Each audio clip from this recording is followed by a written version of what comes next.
Hello everyone and welcome to another video review by Centipede Geek. Today I'm going to review a film by the name of God's Not Dead. God's Not Dead is directed by a guy by the name of Harold Kronk.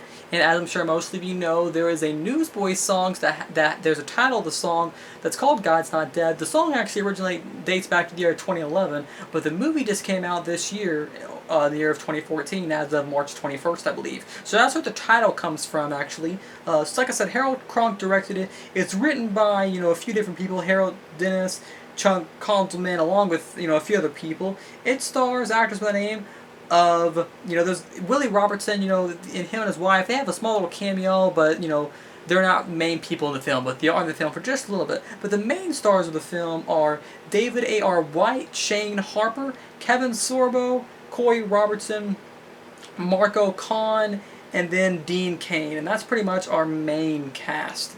Minus Corey Robertson, as I said, they just have a little minor cameo.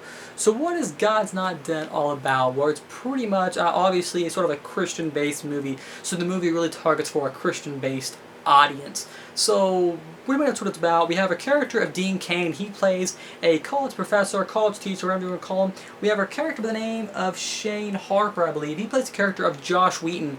And in this movie, his character is a Christian, and he has to write, he's in this philosophy 101, whatever you want to call it, and his teacher's an atheist, doesn't believe in God, that whole thing. And so the first thing they establish in the class is, you don't need to believe in God, so let's go ahead and just throw that out the window. He says that if anyone wants to contradict that, they have to write a paper. They not only have to, they don't have to write a paper, they have to come in front of the class and prove their case. So that's where Shane Harper's character comes into play.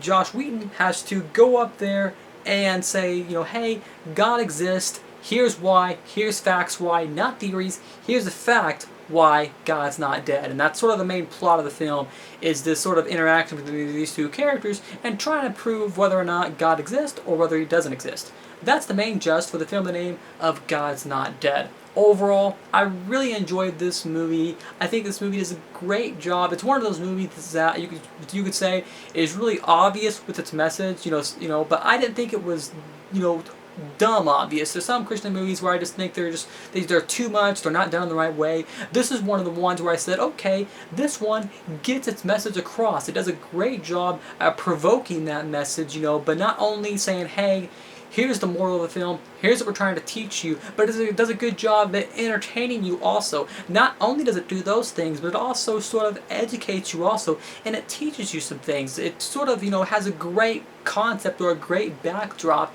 to whether or not does God exist. Sort of similar to what Heaven is For Real did. Is heaven for real? Is this whole God thing true? This film takes that similar thing, but it throws more facts out there. It's more of a debate. It's more of a sort of a psychological debate between an atheist and a Christian and whether or not what's true. So that whole thing was really interesting to me.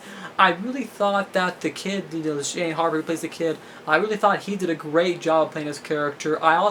My favorite character, though, I have to say, is Dean Cain. And just so you guys know, there will be spoilers on this video.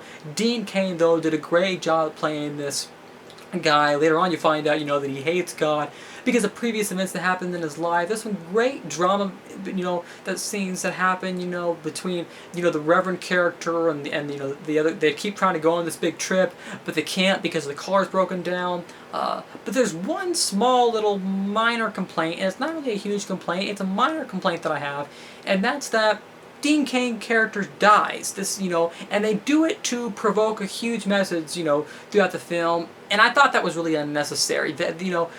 The message came across before Dean Cain character died. He didn't need to die in order for me to get what was going on, but they use his death as an even bigger moment to say, you need to do this before you die, and that was just totally unnecessary. I thought his character didn't need to die. It was really depressing, actually, I thought.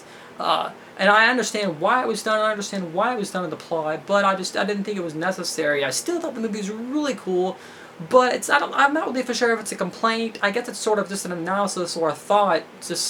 I don't know if it was completely necessary to have his character die off in the way he did. He gets hit by a car out of nowhere when he could have just lived, and I thought if the film would have worked out in the same way. So if I had to make a complaint, that would be my smallest complaint. But overall, still a pretty solid film. If I had to compare it to other Christian films that have came out, recently, we've had a lot. We've had, God's Not Dead, Heaven is for Real, Noah. We had the Son of God movie based off the Bible television show.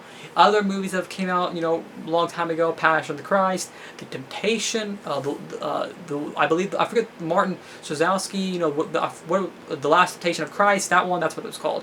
Mount Scorsese, excuse me, Martin Scorsese, not whatever I said earlier.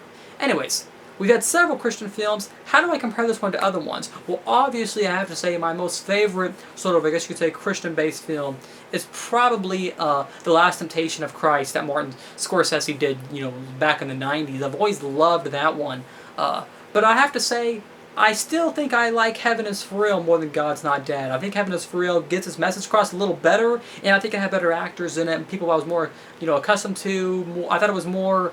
I thought it was a lot better film. I just thought the performances, the overall story was better. Overall, I just thought Heaven is for Real was a lot better. But I still think God's Not Dead's good. I think God's Not Dead is probably my least favorite religious movie to come out recently. I think I do like God's Not Dead a little bit more than Passion of the Christ. I think that Passion of the Christ is a good movie, but I think God's Not Dead is a little bit better in my opinion. But I do still think I like films such as Noah and Heaven is for Real, and definitely The Son of God a lot more than God's Not Dead. But God's Not Dead, it's still a great film to watch, and overall, I really enjoyed it.